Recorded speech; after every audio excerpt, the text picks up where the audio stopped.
So what I'm going to do today is show you how to find the square root of a complex number. Now you could be asked, just find the square root of something like 3 plus 4i, or it might be an equation, generally a quadratic that you've tried to solve, and part of that might be the square root of a negative number if you've used your quadratic formula.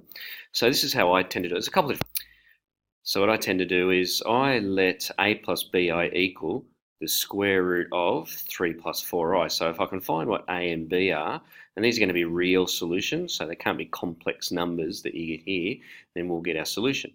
So what we can do is we can square both sides. Now if we square this side here, what we get is we get a squared plus 2abi, that's just using your expansion of a perfect square, plus b squared I squared equals 3 plus 4i. Now using a little bit about complex numbers that you know I squared is equal to minus 1.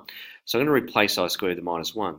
And what that does is it moves this, well, it makes this b squared a negative. And then what I'm going to do is I'm going to move it next to this a squared. So what I'm doing is I'm putting everything that's just got real parts over here, and everything with any imaginary parts I'm going to put second.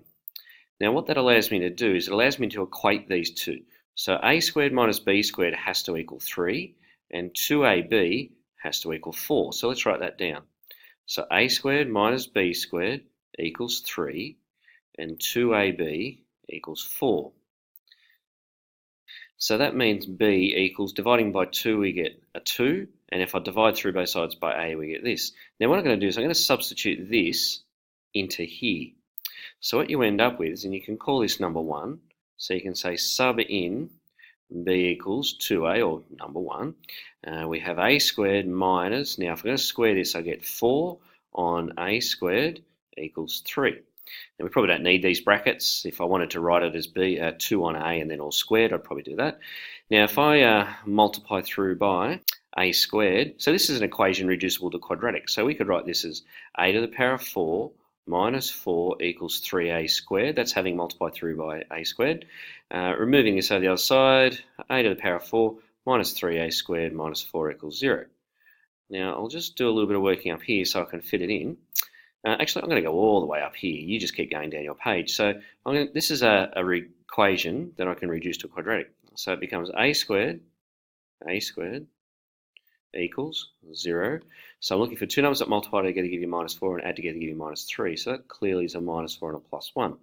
Now if I look at this, that means a squared is equal to 4, or a squared is equal to minus 1. Now you're probably thinking you know how to do that now, because you can find the square root of a negative number, but remember a and b have to be real.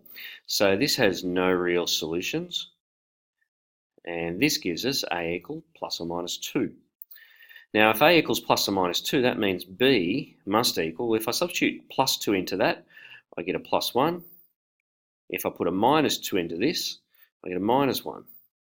So we can write our answers like this. Therefore, the square root of 3 plus 4i must equal plus or minus 2 plus 1i, which is just I. So that's just replacing a as 2 and b as 1 into this part here, and just put the plus or minus out the front because it's a factor of both. Good luck.